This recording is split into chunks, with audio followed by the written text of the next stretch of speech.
Boa noite, pessoal, tudo bem? Hoje estamos iniciando nossa aula número 13 de Economia Monetária. Nas últimas aulas, nós viemos falando bastante sobre a preferência por liquidez da moeda e como essa moeda é demandada. Então, todo esse período que a gente veio conversando, a gente falou basicamente na demanda por moeda e na forma que essa moeda é demandada, né? Nos vários meios que levam a essa demanda por moeda e a preferência pela liquidez. Isso tudo, quando a gente fala de preferência pela liquidez, é pelo público, né? Essa moeda vai ser líquida quando ela é movimentada e quando ela é demandada. Então, a gente precisa que essa moeda seja gasta e que, se a moeda for gasta, essa moeda ela é líquida, ela está girando. E essa forma dela ser gasta não é somente no consumo. A gente sabe que existe vários tipos de investimento, outras formas dessa moeda, mesmo estando guardada, ela está demandando e está girando dentro do sistema. Por quê? Porque essa moeda está guardada, ela é destinada aos outros investimentos, e quando há empréstimos, né, para esses investimentos, essa moeda, ela é cobrada uma taxa de juros em cima dela. Então, essa moeda também está se girando. Eu acho que o André está errado. Quando essa moeda está girando e a gente vai demandando essa moeda ela tende a ser mais líquida dentro do mercado.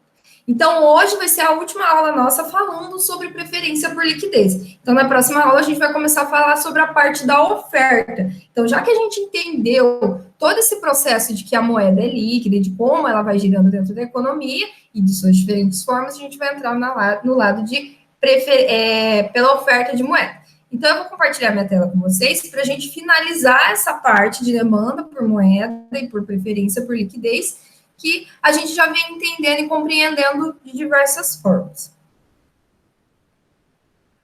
Então, hoje a gente vai ver que a preferência pela liquidez dá num fenômeno microeconômico. Então, a gente vai entender por que essa preferência por liquidez, que essas pessoas demandam moeda, esse mercado está demandando moeda, ela é um fenômeno microeconômico que acaba impactando em todo geral, no fenômeno macro. Então, são pequenas decisões que acabam impactando no mercado como um todo. Vamos lá. Então, o sistema monetário, seja o Banco Central e o sistema bancário, ele é confrontado com a preferência do público pela liquidez representada por moeda.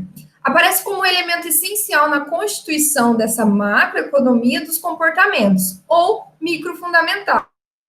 Ou seja, quando a gente fala do sistema bancário, que é composto pelo Banco Central e por todo o sistema bancário que a gente já viu nas outras aulas, esse sistema, ele tenta entender a preferência do público por demandar moeda. Por que esse público está demandando? Da mesma forma que a gente vê quando a gente a análise do consumidor por demandar determinado produto, nesse caso, o sistema monetário também analisa o público e por que ele está demandando moeda, porque a preferência pela liquidez, certo? Que é representada na moeda. Então, esse elemento de preferência por liquidez, ele vai ser a macroeconomia do comportamento, porque ela é microfundamentada, ou seja, são bases de microfundamentos para analisar o macro comportamento, ou seja, um comportamento maior. Por quê? Porque quando a gente fala de microcomportamentos, são comportamentos individuais ou de pequenos conglomerados, certo? Quando a gente fala de comportamento micro, então a gente está falando de pequenas pessoas, pequenos grupos de pessoas que estão atuando, que estão trabalhando, e para determinar o comportamento do mercado. Ou seja, eles não vão analisar somente a demanda por moeda de Cornélio e Procópio para determinar o comportamento do mercado inteiro, correto? Eles vão ter que analisar vários micros comportamentos, o sistema monetário faz essa análise, para que ele possa fazer uma análise macro para fundamentar toda essa análise do sistema monetário. Então, uma propriedade fundamental da moeda bancária, a macroeconomia, é que ela não é entesourável em nível sistêmico. Ou seja, quando ele analisa essa moeda bancária, ela não vai estar entesourada, ou seja, ela não vai estar guardada de forma macro sem gerar nenhuma taxa de juros. Ou seja, ela não vai estar guardada debaixo do colchão, certo? Ela vai estar guardada num sistema onde isso está gerando cada vez mais lucro e está demandando pela preferência por liquidez. Então, acaba que sai do circuito de gastos e renda, ou ele não entra nesse circuito, ou seja, essa moeda, essa preferência pela liquidez de forma macro, a gente não vai analisar somente o circuito de renda recebida e renda gastada, entendeu? Essa questão de gastos e rendas. Quando não há demanda por ela, isto é, quando ela cai na demanda por crédito devido à insuficiência de decisões de gastos com a taxa de juros. Ou seja, quando não há demanda por entesourar essa moeda de forma que ela está gerando gastos, está gerando, vamos dizer, cada vez mais lucro com sua taxa, ela não faz parte desse circuito taxa, gastos e renda. Então, ela não vai ser uma análise macro, ou seja, ela vai ser uma análise macro quando a gente consegue analisar o quão entesourável ela é, o quanto ela vai estar guardada, mas ela vai estar gerando cada vez mais taxa de juros. Por quê? Através de investimentos que são feitos.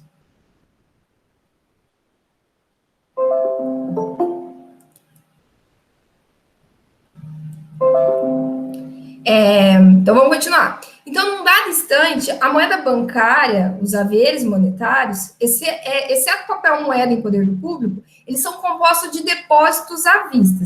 Então, qualquer que seja seu detentor, está sempre em circulação no sistema bancário. Ou seja, quando a gente está falando também de modo macro, vamos dizer, a moeda que está em poder do público, essa moeda ela não estará, vamos dizer assim, propriamente na mão do público. Então, não é o papel moeda em si. Então, esse papel moeda que está em poder do público, ele vai ser tanto depósitos à vista, ou ele estará dentro do sistema bancário. Então, os seus haveres monetários, ele tira, né, exceto o papel moeda que está em poder do público, mas ele é composto de depósitos à vista e os que estão no sistema de circulação bancária. Volto novamente a falar com vocês.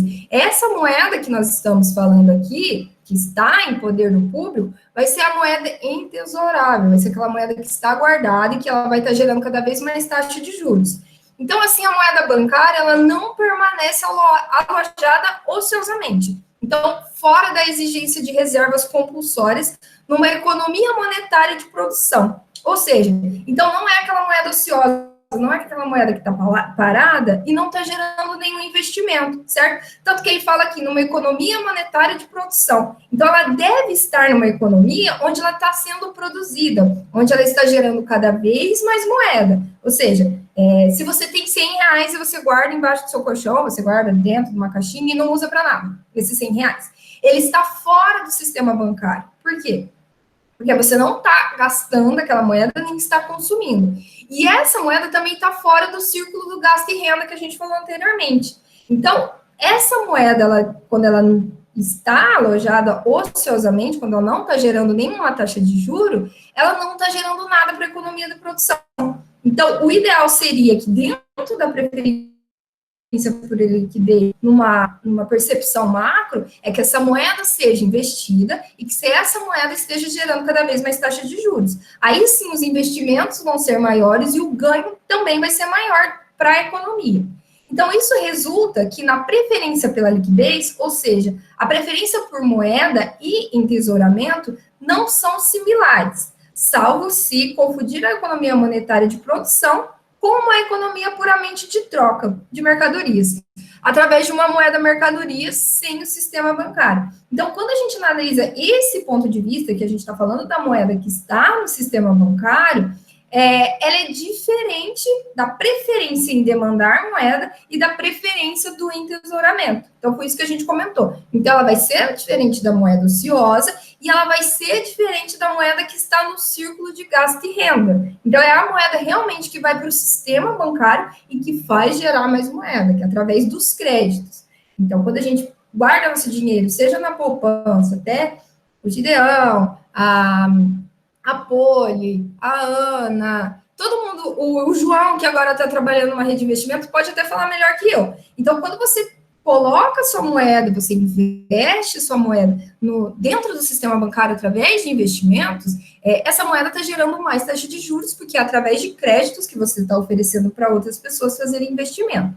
Então, nesse caso, o nosso ponto de vista da preferência pela liquidez por moeda vai ser a partir do ponto de vista que ela está dentro do sistema bancário. Ela não está ociosa e ela não está no círculo de gasto e renda. Então, a gente fica numa questão polêmica dentro da preferência por liquidez. Por quê? Começa a se analisar que, como as preferências são individuais pela liquidez, que foi o fenômeno micro que a gente viu, que são determinantes da formação de encaixes ociosos ao nível microeconômico, podem ser conciliadas com a inexistência de uma reserva voluntária ociosa, não remunerada, persistente ao nível macroeconômico sistêmico. Ou seja, então a polêmica em si tudo bem, a gente está entendendo que essa moeda que é não ociosa e que essa moeda que está fora do gasto e renda, ela não faz parte do sistema macroeconômico sistêmico. Então quer dizer que essa moeda ela não vai ser remunerada, então ela não faz parte, essa preferência micro não faz parte do nível macro. Então existe essa questão polêmica de entender que a preferência pela liquidez é um fenômeno micro, mas que ela não vai estar, que ela é um fenômeno micro, que dentro de uma perspectiva macro do sistema maior, ela não vai impactar tanto. O que vai impactar nessa preferência pela liquidez são a moeda que está no sistema bancário, certo? Então, a gente vai entender essa questão polêmica que, poxa, então a minha preferência por demanda por moeda não vai estar impactando dentro do sistema monetário? Então, essa é a questão. Então, quando a gente fala em conservar moeda sob a forma líquida, não é nada mais do que a detenção dos direitos de crédito sobre o sistema monetário. Então, os passivos bancários que se materializam esses direitos de créditos são direta ou indiretamente ativados pelo sistema que possui. Ou seja, então, quando a gente vê que a moeda nesse sistema bancário ela é conservada de forma líquida, ela tem uma preferência pela liquidez, é quando você detém direitos de crédito. Ou seja, quando você investe sua moeda, você tem o direito de receber aquela em troca daquela moeda. Concorda comigo? E os passivos bancários, eles vão se materializar através desses direitos de crédito. Ou seja, o banco me deve uma quantidade de dinheiro na qual eu coloquei para ele, certo? Então, o passivo do banco é o meu direito de crédito. Então, eu tenho o direito de receber esse crédito que um dia eu investi no sistema monetário, no sistema bancário. Então, transitando pelo sistema bancário, a emissão de títulos de dívidas pelas empresas e pelo setor público é, por definição, composta de títulos integralmente subscritos, seja diretamente pelo público não bancário, seja pela intermediação do próprio setor bancário. Então, essa emissão de títulos, propriamente, quando a gente analisa esses títulos que são emitidos, a gente pode estar falando tanto integralmente subscritos, igual está aqui, então são realmente títulos que você comprou, ou o que esteja diretamente pelo público não bancário, ou seja, que são aquele dinheiro que você realmente colocou no banco como investimento, ou como poupança. Então, não é necessariamente o papel que você tem para receber do banco, mas o dinheiro de crédito que você tem lá. Vamos dizer que o seu direito de receber faz com que o banco te devolva essa quantia que você investiu em algum momento através de uma taxa de juros que você vai receber dele. Então, o sistema bancário tem permanentemente um passivo monetário lastreando seus ativos.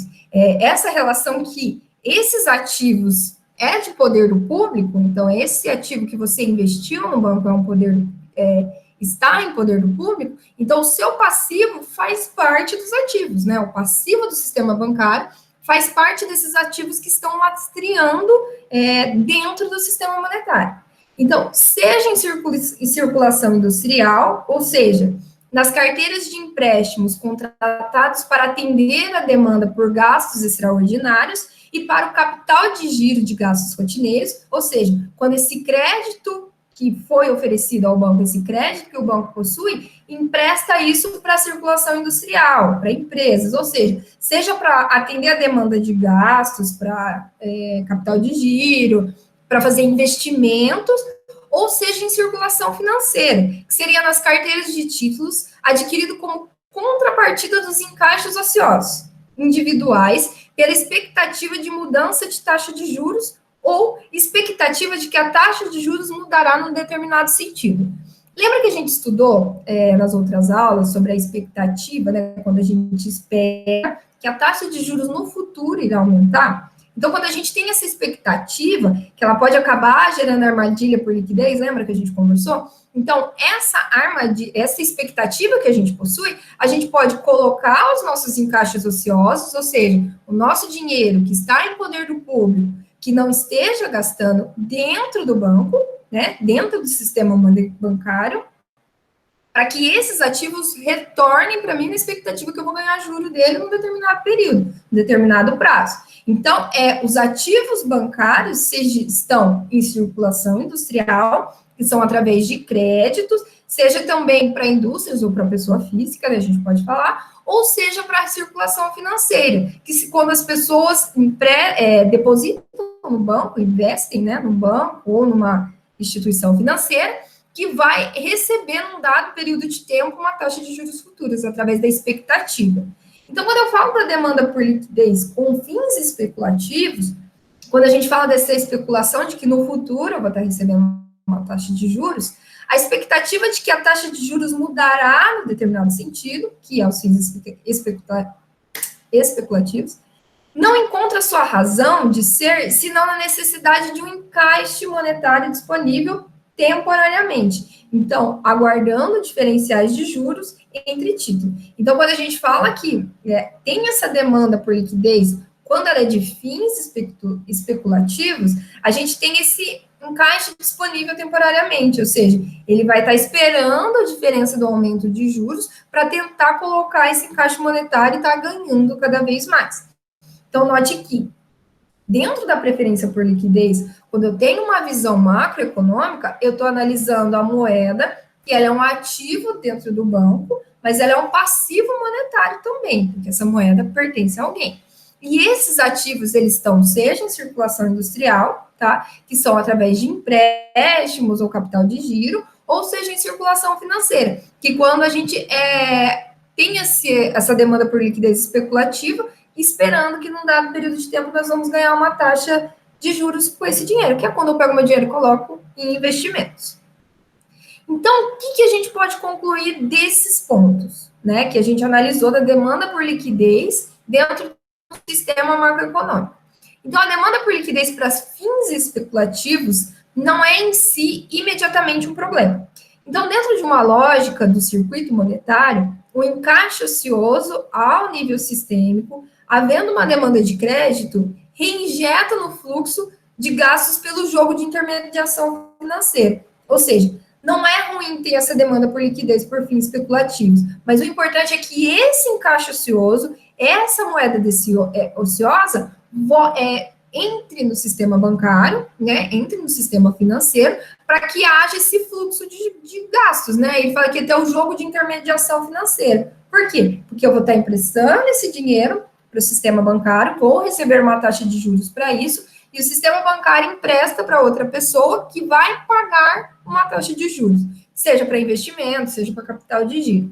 Então, pense que as decisões microeconômicas que estávamos analisando de pessoas e de sistemas micros, que a gente analisava que isso é uma formação, acaba impactando no sistema macroeconômico quando esse encaixe ocioso volta para ele.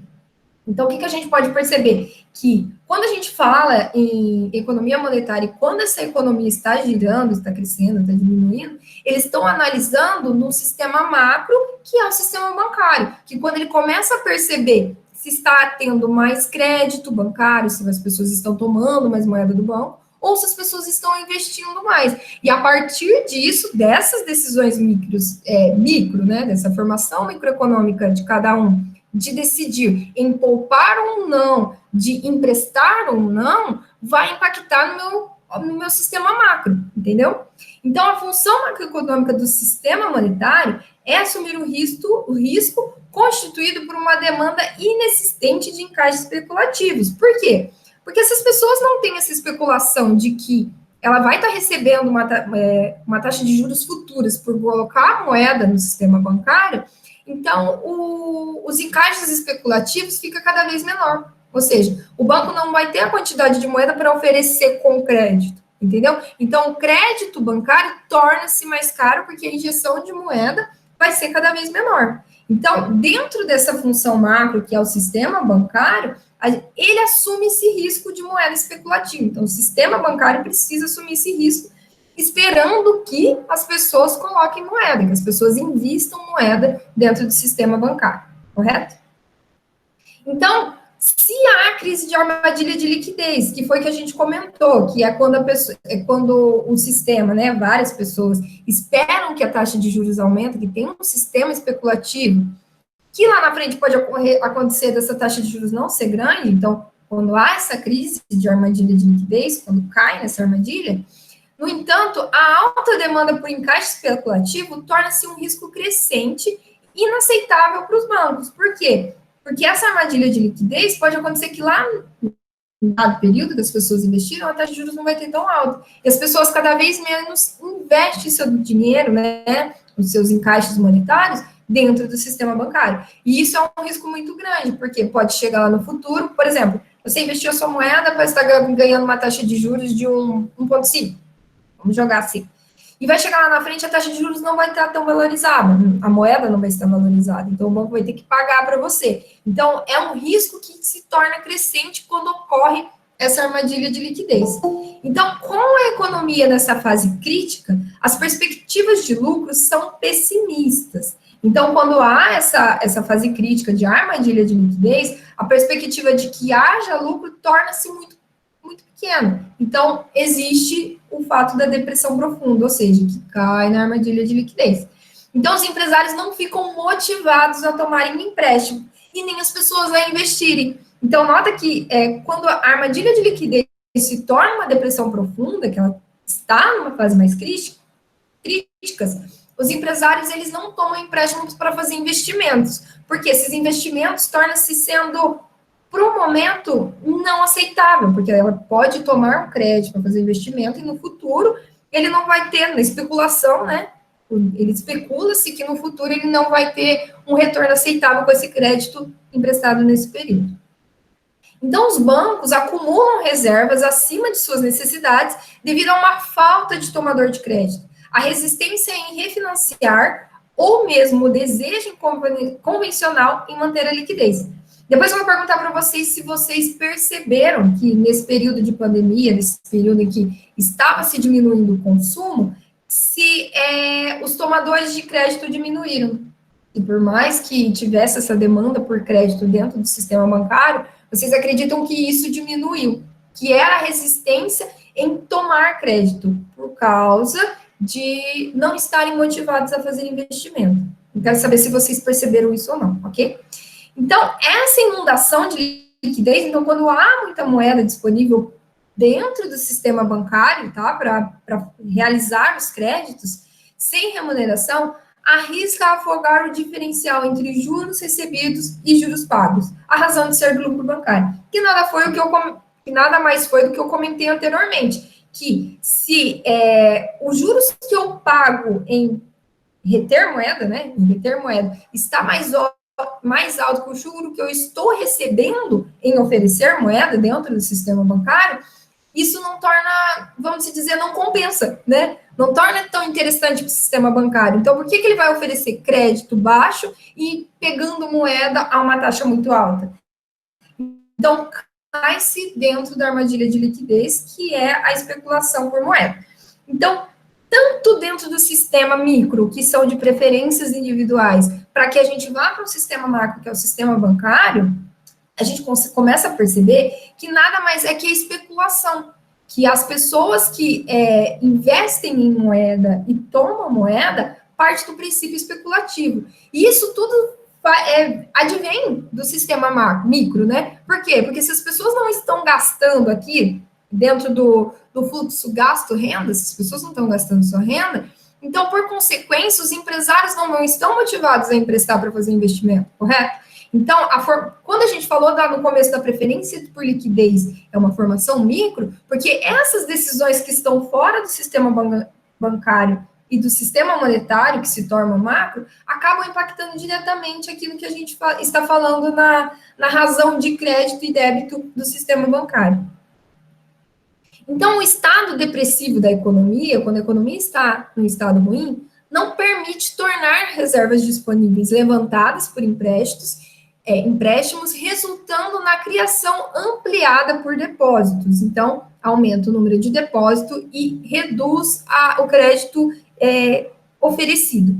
Então, a solução apresentada para Keynes, para sair desse ciclo vicioso, é tornar a criação e o uso de moeda uma necessidade, provocada por uma política fiscal, e não uma mera vontade. Aí que a gente precisa da formação macro, entendeu? Então, a gente precisa que as pessoas vejam a necessidade de gastar moeda, de criar e gastar moeda através de políticas fiscais. Então, essas políticas fiscais vão fazer as pessoas a consumir mais, a fazer essa moeda aqui de geração de renda e gasto e renda sejam maior que uma mera vontade, sim uma questão de necessidade.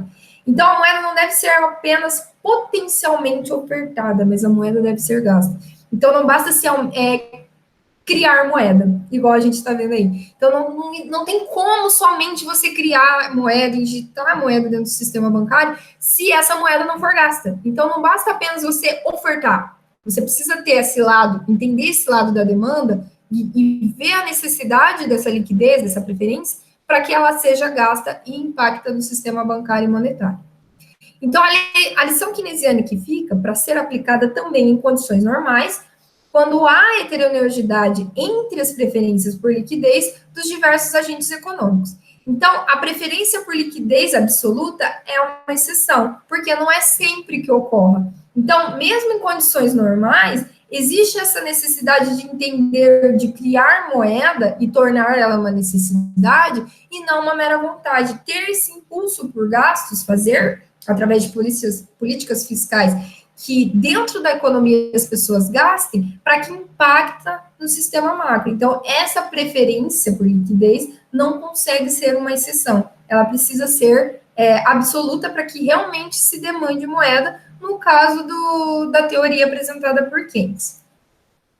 Então, quando a gente volta na nossa questão polêmica de que como que as preferências individuais vai impactar num nível macroeconômico, a gente consegue perceber que as preferências pela demanda por moeda impactam diretamente nas atuações de nível macro, que foi que a gente entendeu lá no começo, que o sistema bancário, o sistema monetário precisa das opções, né, não das opções, mas que as pessoas gastem moeda para que impactem no nível macroeconômico.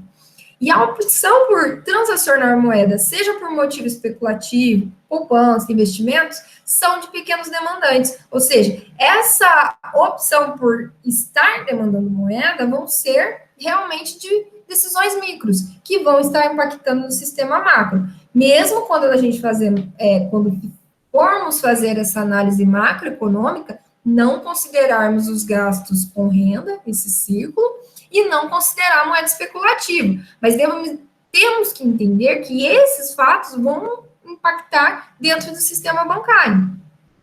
Então, então cabe ao sistema financeiro aplicar medidas e políticas que vão impulsionar o gasto por moeda. Então, dentro dessa opção, em momentos de crise, em momentos que temos a armadilha por liquidez, nesses momentos, precisa se perceber, através de políticas econômicas e políticas monetárias, que vão impulsionar os gastos com moedas, que vão fazer dentro do sistema macro que grandes investidores, que empresas, que pessoas invistam sua moeda, para que num sistema maior tudo isso gere cada vez mais taxa de juros, tanto para emprestar, tanto para conceder o crédito, quanto para receber o crédito dentro do sistema bancário. Ok, voltando com vocês. Então, a gente consegue perceber melhor que como que o sistema bancário exige essa necessidade de que o sistema monetário funcione de forma que impacta diretamente na forma que ele vai estar concedendo o juro. A gente conseguiu perceber bem isso nesse período recente agora, porque cada vez menos as pessoas puderam e quiseram investir em moeda, e os empresários, os investidores, não investiram em moeda, eles reteram moeda. Acabou aumentando vamos dizer, uma grande tendência para que as pessoas guardem moeda, certo? Isso dentro do sistema macro. Então, a taxa de juros para emprestar moeda, para conceder crédito, estava tornando mais barata, porque as pessoas tinham um montante muito grande, e a taxa de juros por receber a moeda estava tornando mais cara, tornando um pouco descompensada essa relação, que não é interessante para o sistema bancário. Então, para que a gente entenda como essa moeda é ofertada para as próximas aulas, a gente precisou entender nas últimas como que essa moeda é demandada, como há essa preferência por liquidez. Desde que quando a gente analisou lá no começo as preferências micros, individuais, até agora a gente entender que tudo isso vai impactar no sistema macroeconômico, certo? Não se esqueçam de fazer a atividade no final da aula para valer como nota, e quem não assistiu me manda um resuminho para valer como presença, certo? Eu vou desligar aqui, mas vou continuar discutindo com vocês, tá, gente? Muito obrigada e tenham uma boa noite.